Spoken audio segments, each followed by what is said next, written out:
Graça e paz. Espero que todos que estejam nos assistindo nesse momento estejam bem. Muito obrigado por nos deixar entrar no seu lar.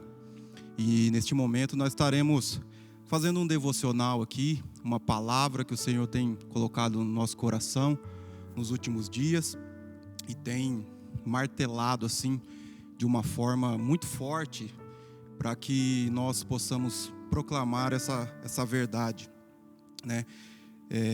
No momento que nós estamos vivendo agora, um tempo de pandemia, de muitas pessoas passando dificuldades, né? Muitas pessoas precisando de ajuda.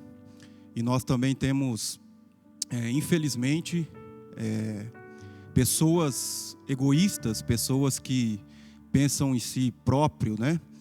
E lendo a palavra do Senhor, buscando entendimento e aprendendo com Jesus, né, que é o nosso mestre e guia, eu me deparei com um texto no Evangelho de Marcos, capítulo 8, do verso 27 ao 38. É um contexto onde Jesus está conversando com os seus discípulos, né? Eles estão a caminho de Cesareia de Filipe. E aí Jesus, nessa conversa com os seus discípulos, ele diz: quem dizem por aí quem eu sou? E aí os discípulos, né, conversando com Jesus, disseram que, olha mestre, alguns dizem aí que tu és João Batista, outros dizem que tu és Elias, e há outros ainda que tu és um dos profetas. E aí Jesus diz: e vocês? Quem vocês dizem que eu sou? E aí Pedro, como naquele momento tomou uma forma de líder dos discípulos e respondeu por todos: tu és o Cristo. E aí Jesus, naquele momento, diz: falaste através do meu Pai, foi Deus que te revelou essa palavra.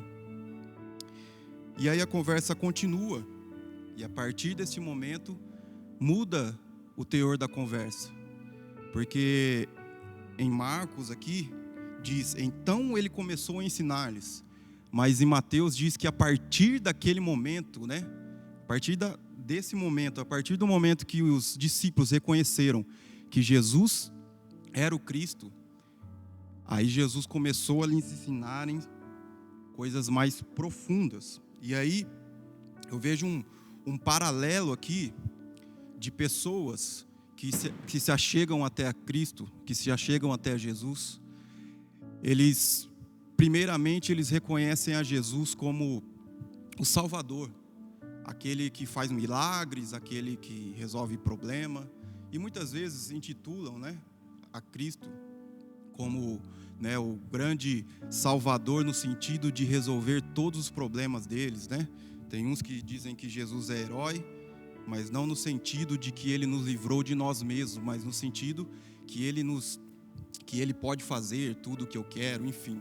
E os discípulos estavam acostumados a ver Jesus fazer milagres, eles acompanhavam Jesus, e a partir daquele momento eles entenderam que Jesus era o Cristo, Filho de Deus, mas pelos milagres que Jesus estava fazendo. Quando Jesus começa a ensinar-lhes, e aí Jesus decorre o texto aqui e diz: então ele começou a ensinar-lhes que era necessário que o Filho do Homem sofresse muitas coisas e fosse rejeitado pelos líderes religiosos, pelos chefes dos sacerdotes e pelos mestres da lei, fosse morto e 3 dias depois ressuscitasse. Aqui nós vemos 3 palavras que fazem parte do Evangelho e que muitas pessoas ainda não entenderam, e por esse motivo, dessa falta de entendimento, de entender realmente quem Cristo é, quem Jesus é, essas pessoas desanimam, né? Essas pessoas voltam a fazer aquilo que elas faziam antes, né? E aí, quais palavras são essas? Sofrimento, que aqui Jesus falou que ele sofreria muitas coisas. Outra, rejeição, ele seria rejeitado pelos religiosos. E a outra, que ele fosse morto, ou seja, sofrimento, rejeição e morte. São 3 palavras que fazem parte do Evangelho e que muitas pessoas não conseguem compreender. E nesse momento, quando Jesus discorre o seu ensinamento, Pedro começa a repreender a Jesus. Ele começa a repreender a Jesus e diz: não, mestre, imagina, nunca que o Senhor passará por essas coisas, jamais, o Senhor não deve passar. Aquele mesmo Pedro, que num tempo atrás, alguns minutos atrás, havia dito que Jesus era o Cristo, que Jesus era o Filho de Deus, ele não tinha entendido ainda o verdadeiro propósito de Jesus. E aí, Jesus começa a passar para eles coisas mais fundas, mais profundas, a partir do momento que Pedro diz que ele era o Cristo. E aí eu trago mais uma reflexão aqui. Às vezes a gente está buscando a Deus de uma forma rasa, de uma forma não correta, não a fundo. E aí Jesus não mostra para nós aquilo que ele deve mostrar.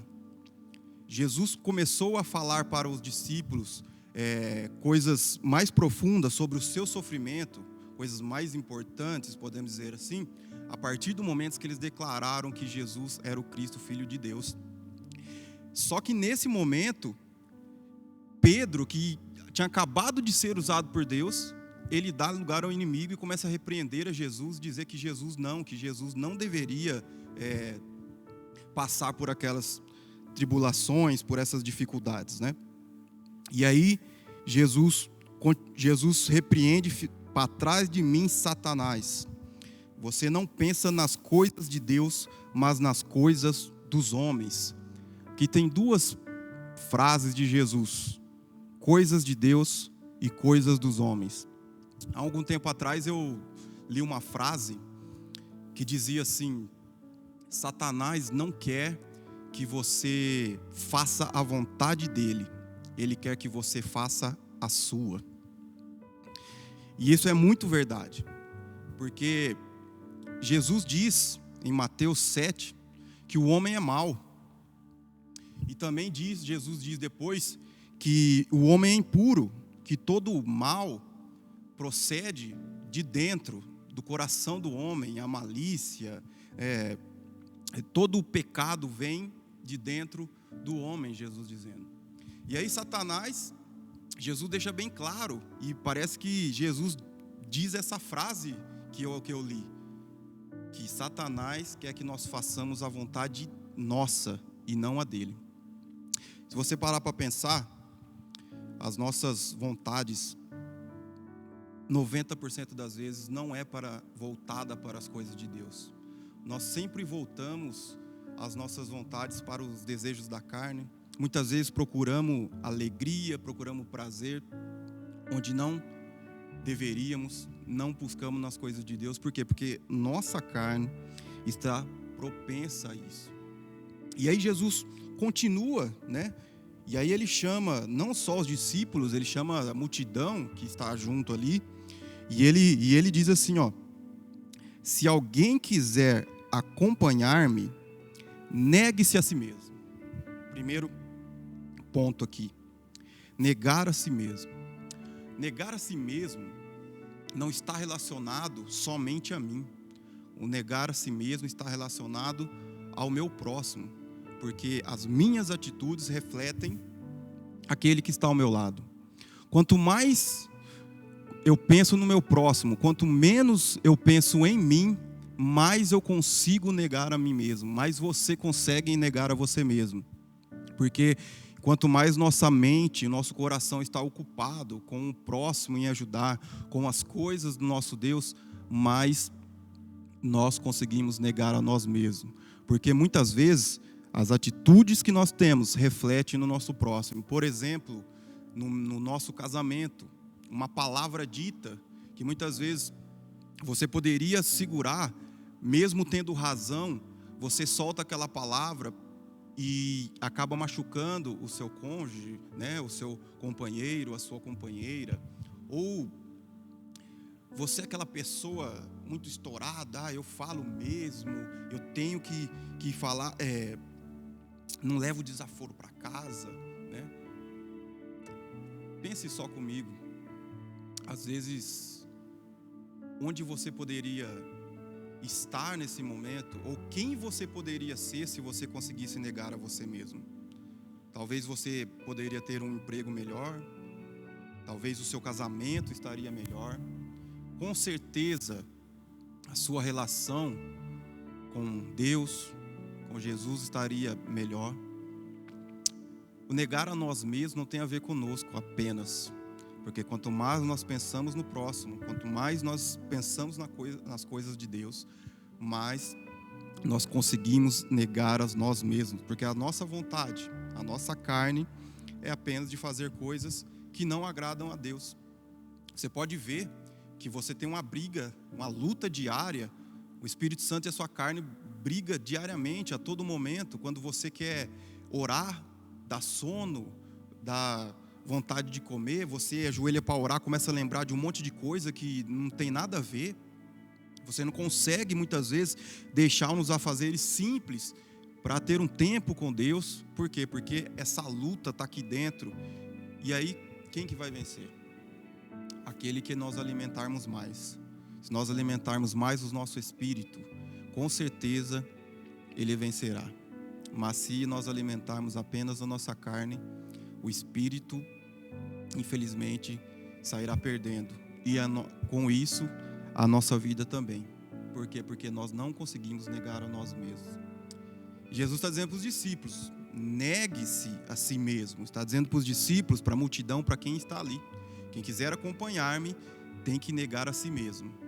Porque nós somos propensos a querer prazeres, a querer estar tranquilo, a não muitas vezes nos sacrificarmos ou fazer algo, sair da nossa rotina para fazer algo bom para o próximo, algo bom para Jesus.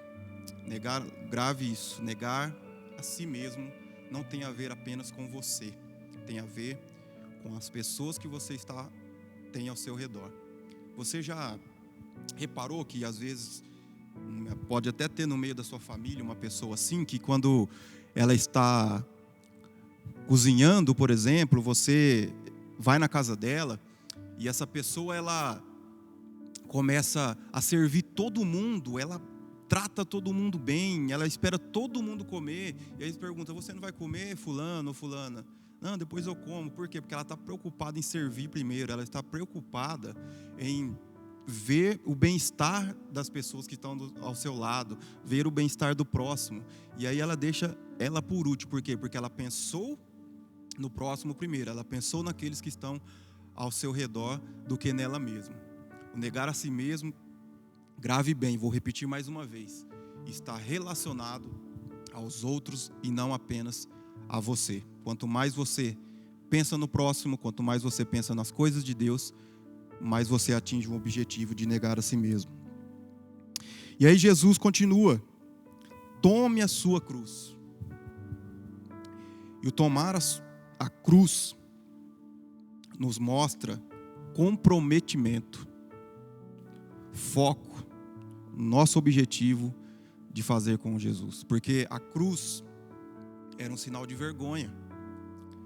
Quem morria de morte de cruz era uma morte vergonhosa. A pessoa passava no meio da multidão carregando a sua cruz e as pessoas apontando, tirando sarro.